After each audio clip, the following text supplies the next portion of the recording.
No, I haven't forgotten about the fabled promised part 5 of ye old metagame discussion with Paleo Frogs. We'll get there. I have to bring a special one. On Friday this last week, ye old Duelist, what is it, Sisters of the Rose Duelist pack came out.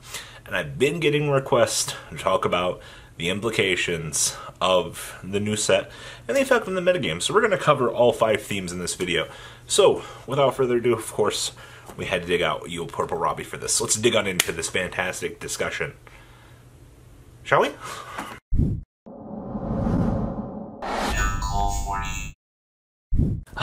Sisters of the Rose Duelist pack. Does it affect the meta? Well, starting things off, we have Harpies. We did not get the Harpy Link monster, so I'm sad. And it's the one thing everybody's kind of looking forward to at this point. It's kind of weird that we didn't get it, but short and sweet version, Harpies still kind of fall victim to the same kind of stuff that they've had going for it. Most of the new support came in the effect of having to do with card text and Harpy's Lady Sisters. Now, let's be honest, there's no way you're playing Harpy Lady Sisters in this deck in the first place. So maybe one copy, but Feather Duster's still banned. So you don't necessarily have that. And then to top things off, Seduction Mirrors only protects via battle. I'm not feeling that. Like, Harpy Performer is literally the best card in the set because it's the most expensive. Of course, most of this stuff also becomes Harpy Lady while in the field in the graveyard. This card is normal splash summon. You can add one small trap card that specifically lists Harpy Lady Sisters in the text. And that's what I was talking about. And if you control a level 5 or higher Harpy monster at activation, you get to recruit for 2 from your deck instead. But Harpy should have a good matchup against Sky Striker, you would think. You activate Hunting Ground, you get the ability to blow up spells and traps. Yeah, that would be the best deck that I would actually be thinking that they would be good against. But, in all actuality, I mean, Harpy's Feather Duster would be a great start to add back to the deck, but it's just like, we've kind of fallen so far away at this point. They also gave Harpies a spell card to shuffle cards back into the deck. I don't know if they really needed a Pot of Avarice at this point, but unfortunately, deck is still sitting at like tier 2.5. I definitely think that the deck has locals potential. Now, next up on this list is Trains. And I was so happy when I saw the new Train support. Urgent Schedule giving you the ability to quick play Special Summon 2 from your deck is some of the dumbest shit I have ever seen in my life. It's by far clear to me that Trains were the clear winners of this Duelist pack, because literally Railgun Cannon Juggernaut Ibli, or whatever the hell the thing's name is, the super big one that you can just drop on top of anything and make this guy have super attack. Yeah, you can exceed summon this card by using a rank 10 machine exceeds monster you control's material. The material's transfer. And then once you detach material from this card, it gains 2,000 attack defense. Also, other monsters you control cannot attack. And then literally, this card can make a number of attacks during battle phase equal to its materials, +1 on monsters. Why did we... Traditionally, we've seen Trains, Super Railgun, basically, we've seen Trains with their protection, the field spell, like, in terms of, like, core advantage and things that Trains could generate, like, they got the best wave of new support, but in terms of affecting the meta, I don't think it's good enough to make the splash, because the last time Trains were kind of relevant was only because of the super exceed monsters that they could produce.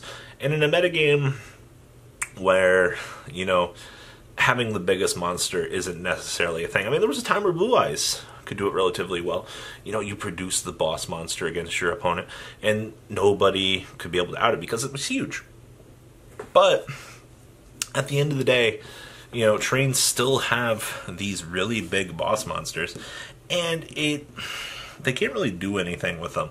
It's kind of strange.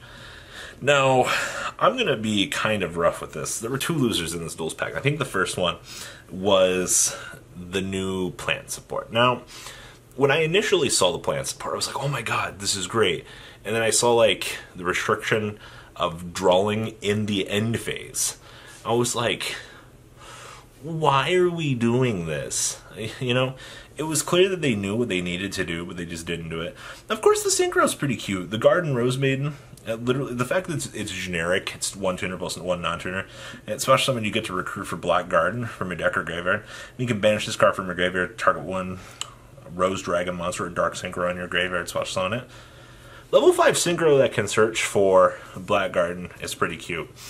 But Black Garden is specifically used in every sort of degenerate OTK.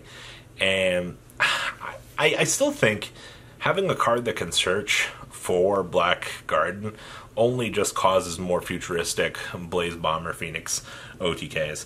And I mean, that doesn't leave things to be desired, but that's literally the best real thing that they got.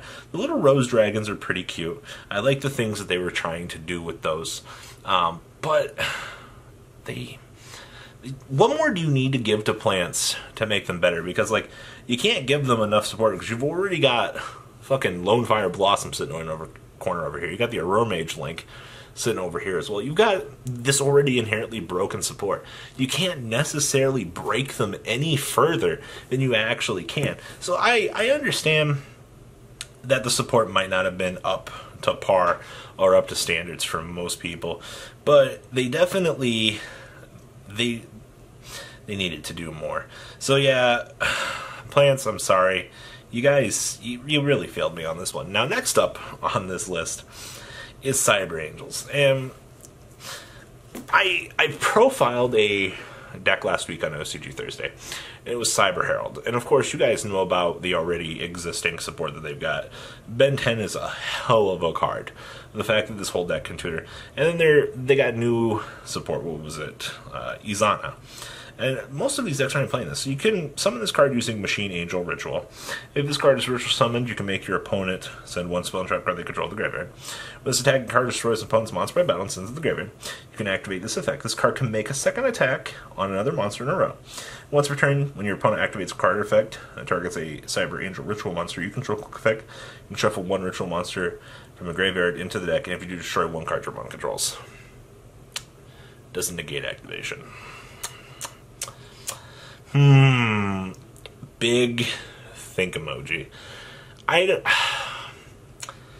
What do you need to give to Cyber Angel? Because clearly the support we got in this set just wasn't that great. Ritual Sanctuary as a whole, they got their little searcher for Ritual Sanctuary, which is cute, but it every time I look at Ritual Sanctuary as a card, I'm like, why are we doing this? Like, why am I playing bricks in my deck that are terrible?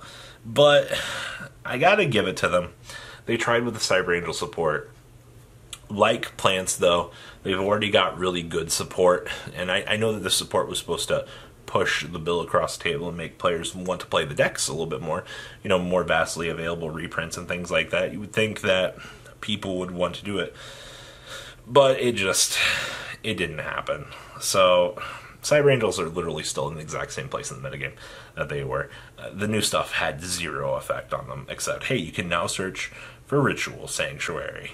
Now, last thing on this list I want to talk about is Luna Lights. And this Duels pack did some really fucking weird things for Luna Lights. I've been thinking about this after seeing Dinner Flax's little combo video and things, just with the perfume bottles and things like that, and kind of looking at some of the things that the OCG was trying with Luna Lights. It's kind of apparent to me now that the Luna Light engine is probably going to be used in some sort of degeneracy.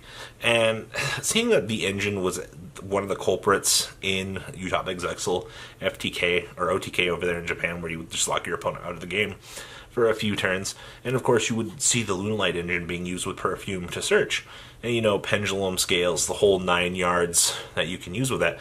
And with the newest support, like, the deck became an engine, and that's not good.